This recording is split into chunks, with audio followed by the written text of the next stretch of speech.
4,000 kilometre चले और हमारा लक्ष्य था कि जो देश में नफरत फैलाई जा रही है, हिंसा फैलाई जा रही है, उसके खिलाफ हम भारत जोड़ो यात्रा करें, लोगों को छोड़े और नफरत को मोहब्बत से काटें। आपकी लाइफ में आपने देखा होगा नफरत को नफरत से काटा नहीं जा सकता। काटा जा सकता है अगर आपने मुझे गाली दी और मैंने आपको वापस गाली दी, वो चलता जाएगा। मैं दूंगा आप दोगे, मैं दूंगा आप दोगे, चलता जाएगा, कभी रुकेगा नहीं। मैंने आपको मारा, आप मुझे मारोगे, फिर मैं मारूंगा, फिर आप मारोगे। तो ये हिंसा की जो साइकिल बनती है, चेन बनती है, नफरत की साइकिल बनती है, रुकती नहीं है। तो इसको तोड़ने का सिर्फ एक तरीका है और वो है मोहब्बत। इसलिए हमने नारा दिया, नफरत के बाजार में मोहब्बत की दुकान खोलनी है। अब पिछली यात्रा में हम 4,000 किलोमीटर चले।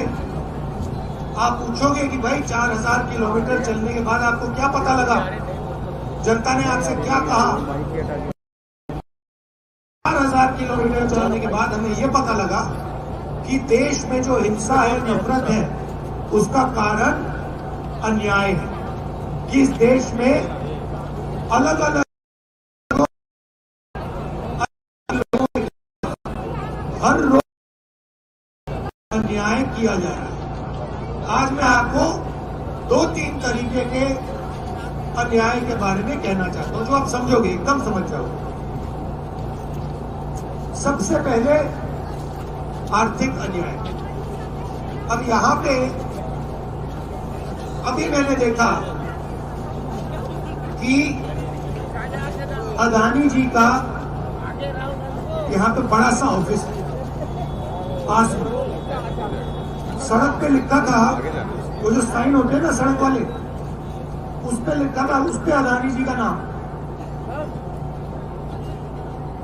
जहां भी आप देखें देश में, चाहे एयरपोर्ट, चाहे पोर्ट्स देखें, इंफ्रास्ट्रक्चर देखें, जंगल की ओर देखें, समुद्र की ओर देखें, जहां भी आप देखो, नदी देखो, जहां भी हिंदुस्तान में कोई धन है, वो सरकार अदानी जी के हवाले कर रही है। सही बात। अब गरीब व्यक्ति देख रहा है, आदिवासी जंगल में रहते हैं, उनको किस चीज की जरूरत है? जंगल की, जल की, जमीन की। सही बात है। और उनको आदिवासी क्यों कहा जाता है? नहीं, यहाँ पे आदिवासी है, हाथ में दिखाओ। हाँ, आपको आदिवासी क्यों कहा जाता है? आ जाओ यहाँ।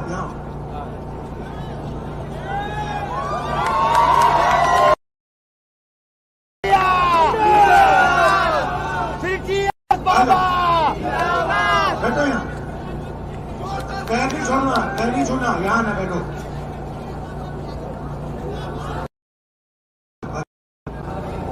आपको आदिवासी क्यों कहा जाता है? जंगल से ही निकल गया, मगर आदिवासी क्यों कहा जाता है? आदिकाल से हम लोग के पूर्वज जंगल से निकल। आपको आदिवासी इसलिए कहा जाता है क्योंकि आप हिंदुस्तान के पहले मालिक हो।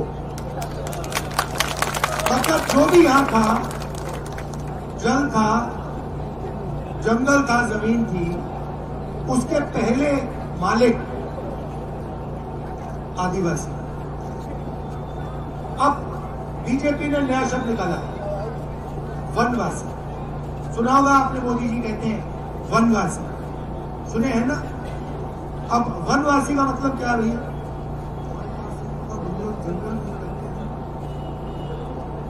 जंगल, घबराओ मत, घबराना नहीं, ऐसे नहीं, घबराना नहीं।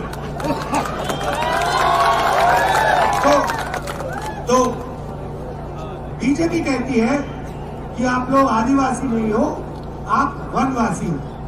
मतलब आप हिंदुस्तान के पहले मालिक नहीं हो।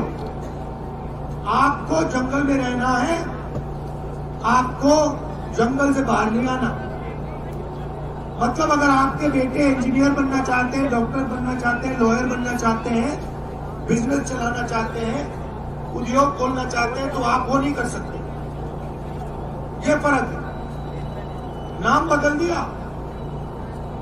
और उसके पीछे सोच कि भैया हमारे जो आदिवासी भाई हैं वो जंगल में रहे, उनका हम जंगल ले जाएं, उनका जल ले जाएं, उनकी जमीन ले जाएं। ये भैया जंगल बड़ा हो रहा है, छोटा हो रहा है, गायब हो रहा है, आस्ते आस्ते आस्ते गायब। अच्छा भैया गायब हो जाएंगे तो वनवासी कहां जाएंगे? अगर गायब हो गया तो फिर वनवासी देखेंगे भैया आपका जंगल गया, आपकी जमीन गई, आपका जल गया, चलो भीख मांगो। यही होने वाला है। तो ये हुआ आदिवासियों के खिलाफ अन्याय। अब मैं आपसे सवाल पूछना चाहता हूं, हिंदुस्तान में आदिवासियों की आबादी कितनी है? देखिए चुप हो गए। आदिवासी की हिंदू, एक बार हाथ उठाओ। 8% बिल्कुल सही बोला, ठीक है। दलितों की आदिवासी कितनी है? चुप हो गए फिर से। चलो भाई,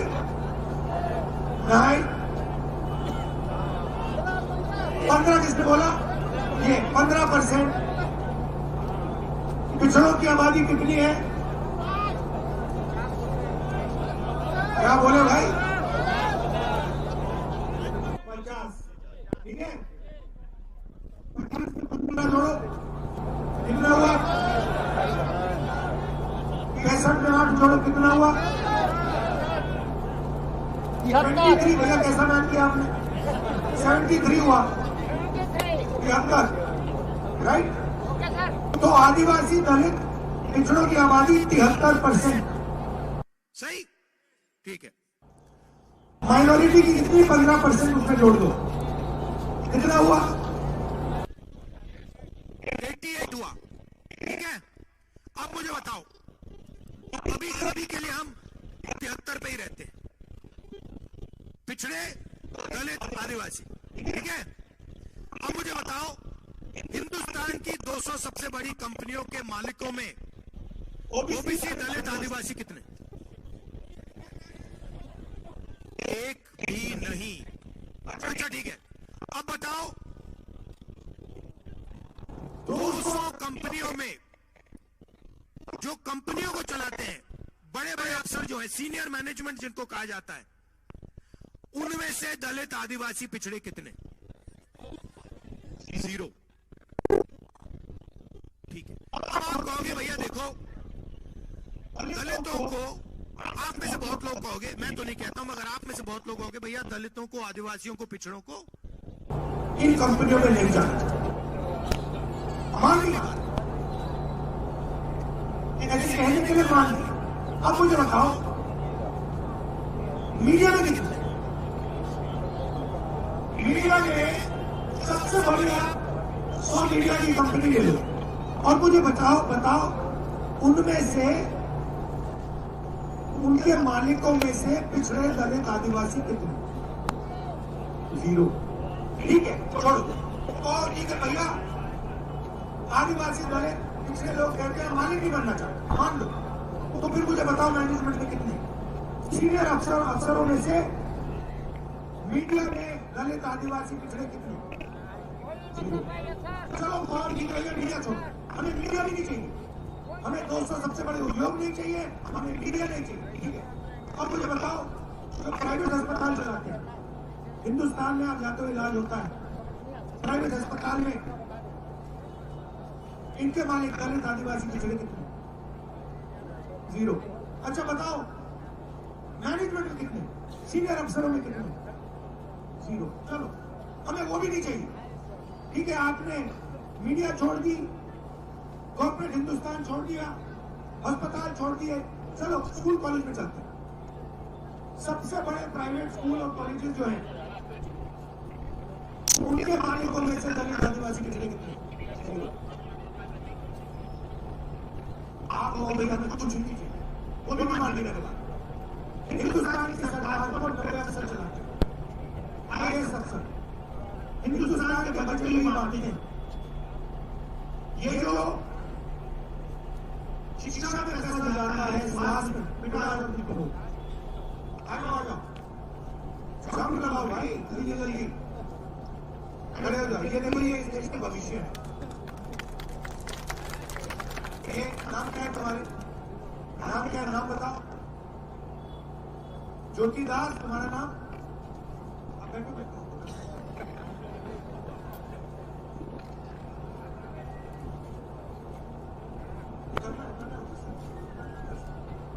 चलो इधर आओ, इधर आओ। तुम्हारा नाम क्या है? दीपिका दास। तुम्हारा नाम क्या है? अनन्या। बैठो यहाँ पे, बैठो यहाँ, बैठो सामने बैठो। देखना चाहिए लोगों को, इधर आओ, डराना नहीं है। ये देखो, मैं तो यहाँ बैठा रहा हूँ, ये हिंदुस्तान का भविष्य। तो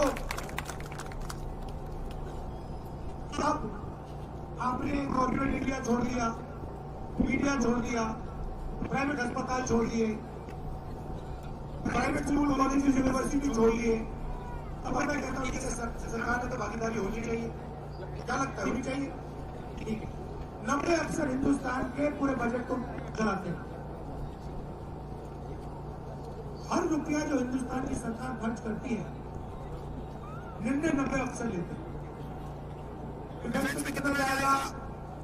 अदानी जी को कितने हथियार बेचने को मिलेंगे? अग्निवीर कैसे होगा? पेंशन में कितना पैसा जाएगा? स्वास्थ्य में कितना जाएगा? शिक्षा में कितना जाएगा? ये सब ये 90 अफसर निर्णय लेते हैं। चलो बताओ, 90 अफसरों में से 73% का कितना? 3। मतलब 73% आबादी कि ना कॉर्पोरेट इंडिया में भागीदारी, ना मीडिया में भागीदारी, ना स्कूलों कॉलेजेस में भागीदारी, ना अस्पतालों में भागीदारी। सरकार में 90 में से आपके 3 ओबीसी, 3, एक दलित, एक आदिवासी, मतलब 5। और अगर सरकार 100 रुपए खर्च करती है तो दलित, आदिवासी, पिछड़े अफसर कितना खर्च करते हैं? 6%। मतलब 100 रुपए में से 73% की भागीदारी 6 रुपए, उसमें 5% ओबीसी, 1% दलित और 100 में से 10 पैसे आदिवासी। बात आप समझ रहे हो? मतलब मोदी जी ओबीसी की बात करते हैं, गरीबों की बात करते हैं, पिछड़ों की बात करते हैं, गरीब जनरल कास्ट की बात करते हैं। मुझे बताओ, हिंदुस्तान की सबसे बड़ी 200 कंपनियों में गरीब जनरल कास्ट के कितने? मैं दलित, आदिवासी, पिछड़े भी छोड़ रहा हूं, गरीब जनरल कास्ट के लोग बताओ कितने? 0। IAS अफसरों में से गरीब जनरल कास्ट के कितने? 0। तो ये भैया देश को 1-2% लोगों ने पकड़ रखा है, गला पकड़ रखा है ऐसे, और बाकी लोग आगे पीछे देख रहे हैं, इधर उधर देख रहे हैं, और आपका पूरा का पूरा धन जेब में से निकल रहा है और उन्हीं चुने हुए लोगों के जेब में जा रहा है। आप जीएसटी देते हो? जीएसटी देते हो? क्या नाम है आपका? अग्रवाल जी, बड़ी सुंदर टी शर्ट पहनी है, हैं? बताओ भैया कितने की खरीदी? कितने की खरीदी टी शर्ट? 1000 रुपए की इन्होंने ये सुंदर टी शर्ट खरीदी। भैया इधर आओ, दिखाओ टी शर्ट, ये आ जाओ ऊपर। ये देखो, अग्रवाल जी चढ़ जाओ ऊपर।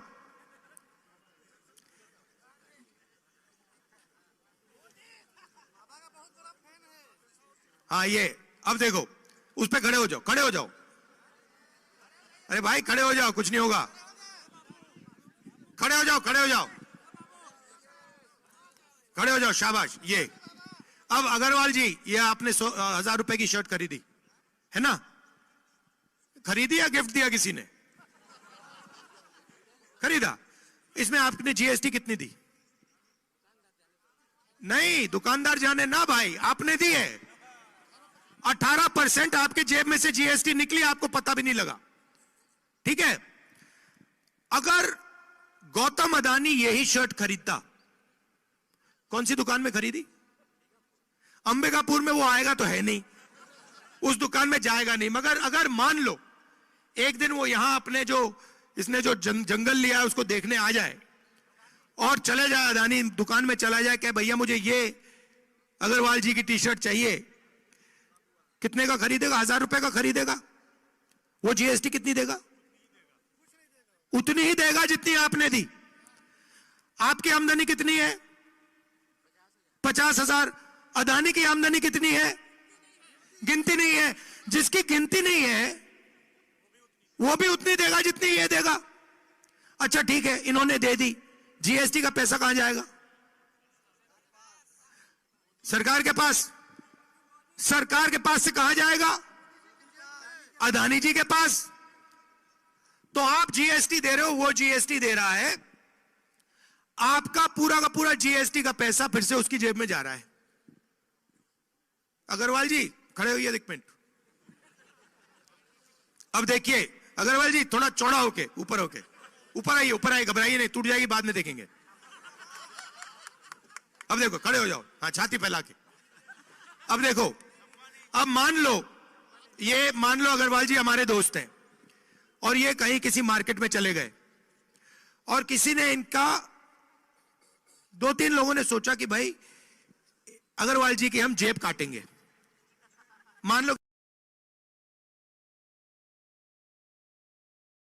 जो भी है, उन्होंने मन बना लिया कि भैया हम इसका जेब काटेंगे। तो पहला काम क्या होगा? पहला काम क्या करना पड़ेगा? 3 लोग आएंगे, अकेला तो नहीं आता ना, 3 आते हैं, एक आगे से आएगा, एक पीछे से आएगा, एक थोड़ा देखेगा दूर से। ठीक है, पहला आएगा क्या करेगा? और फिर हाँ ध्यान भटकाएगा, कहेगा भैया उधर देख, भैया उधर देख, भैया उधर देख। सही बात है। तो भैया देखो, आप सबका पहले ध्यान भटकाया जाता है। देखो भैया,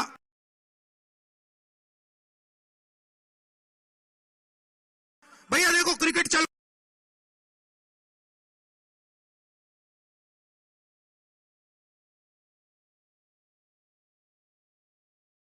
फिर क्या होता है? फिर पीछे से बंदा आके ठक जेब काट देता है।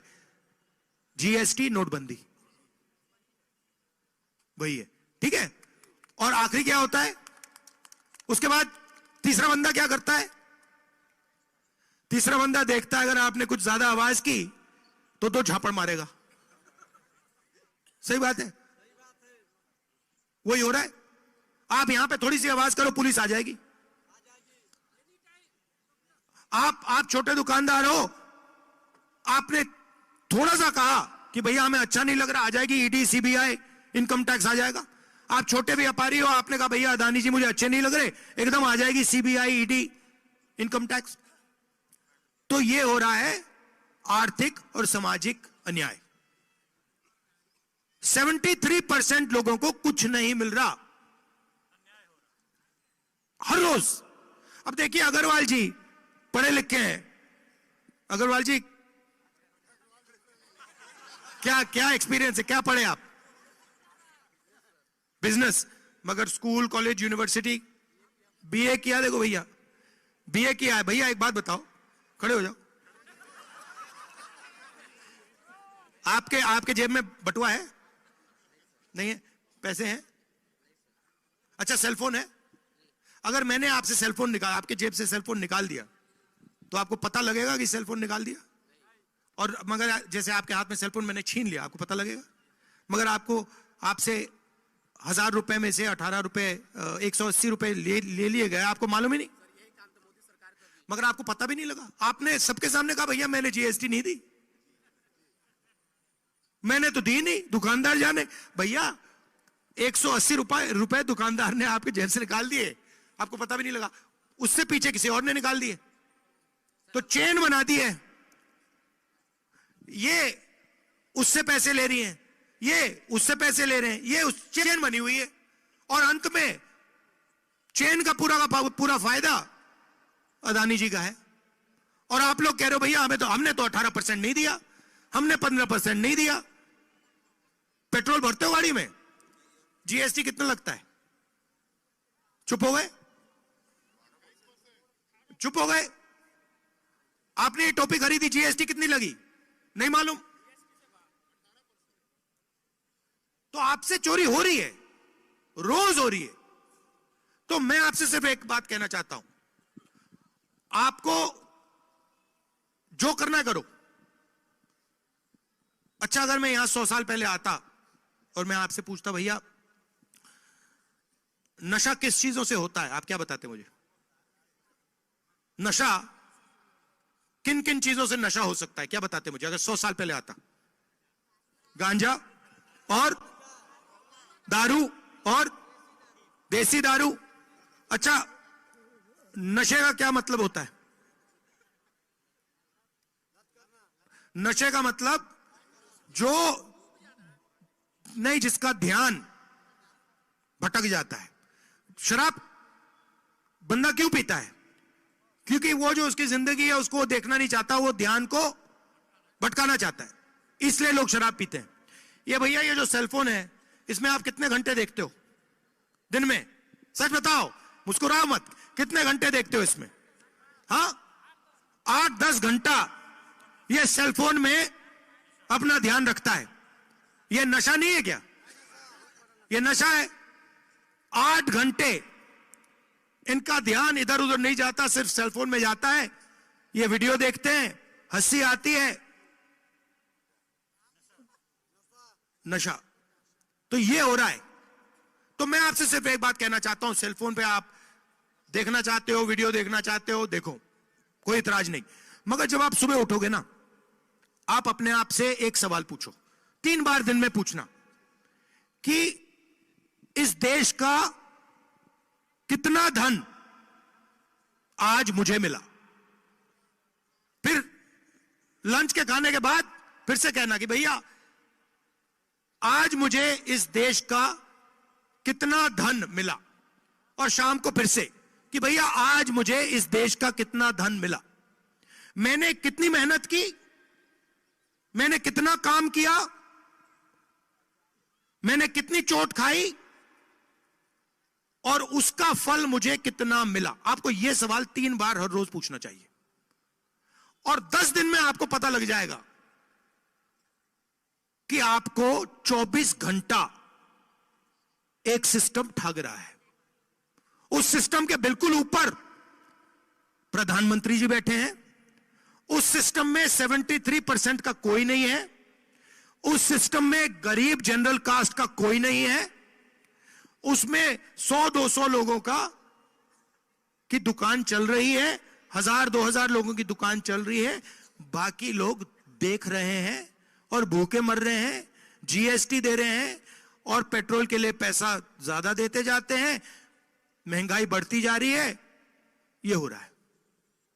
इसलिए हमने भारत जोड़ो यात्रा में अन्याय शब्द जोड़ दिया, क्योंकि यह पूरी की पूरी हिंसा जो हो रही है, नफरत जो फैल रही है, यह इसलिए हो रही है क्योंकि आपके खिलाफ, आप सबके खिलाफ इस देश में 24 घंटा अन्याय हो रहा है। शायद इतना हो गया है कि आपको पता भी नहीं लग रहा। जैसे आदत लग जाती है ना कि भैया ये तो होएगा ही होएगा। आप क्या करते हो? आप क्या करते हो? अच्छा ठीक है, पार्टी की सेवा करते हो। आप कोई बिजनेस करते हो, कोई काम करते हो? रिटायर हो गए। आप क्या करते हो? दुकान। कितनी बड़ी दुकान है? मीडियम साइज की। अगर आप दूसरी दुकान खोलना चाहो या तीसरी दुकान खोलना चाहो, जैसे फ्रेंचाइज करते हैं ना, आपने देखो होगी अदानी जी की, अंबानी जी की, मतलब हजारों दुकानें हैं। अगर आप बहुत अच्छी दुकान चलाते हो और आपने मन बना लिया कि भाई मैं अब दूसरी दुकान खोलूंगा, आप बैंक से लोन ले सकते हो। मिलेगा आपको। कहेंगे भैया जाओ यहां से, हम नहीं देंगे तुम्हें, तुम जानो, तुम्हारी दुकान जाने, दूसरी दुकान तुम नहीं खोल सकते। दूसरी दुकान सिर्फ अदानी अंबानी खोल सकते हैं। होगा कि आस्ते आस्ते उनकी दुकानें खुलती जाएंगी 5-6 साल में आपको पता लगेगा, आपके यहां पे साइड में आ जाएगी एक दुकान, उसमें लोग नौकरी करेंगे, आपकी दुकान बंद हो जाएगी। नहीं मिलेगा। कैसे मिलेगा? नहीं मिलेगा। किसान का कर्जा माफ हो ही नहीं सकता। अदानी, हम भैया आप जानते हो हिंदुस्तान के सबसे बड़े अरबपतियों को कितना कर्जा माफ किया मोदी जी ने? कितना? ना, 14 लाख करोड़ रुपया। 14 लाख करोड़ रुपया। किसान का 14,000 नहीं माफ होता, 10,000 नहीं माफ होता। और क्या कहते हैं, जब किसान डिफॉल्ट करता है, जब किसान बैंक को पैसा वापस नहीं देता है, तो कहते हैं भैया तू चोर है। और जब अदानी पैसा नहीं देता तो कहते हैं भैया आजा थोड़ा और देते हैं तुझे। तो ये हो रहा है। इसलिए हमने भारत जोड़ो यात्रा न्याय यात्रा की है और इसमें आप शामिल हुए, इसके लिए दिल से आपको धन्यवाद करना चाहता हूं। नमस्कार। मध्य प्रदेश और छत्तीसगढ़ दोनों ही महत्वपूर्ण राज्य हैं जो भारतीय राजनीति, सामाजिक और आर्थिक दृष्टि से महत्वपूर्ण भूमिका निभाते हैं। इन राज्यों के विशेष समाचार और घटनाक्रमों की सटीक और ताज़ा रिपोर्टिंग के लिए न्यूज़ स्टार एक प्रमुख स्रोत के रूप में सामने आता है। न्यूज़ स्टार आपको मध्य प्रदेश और छत्तीसगढ़ की सभी ताज़ा खबरों से अपडेट रखें।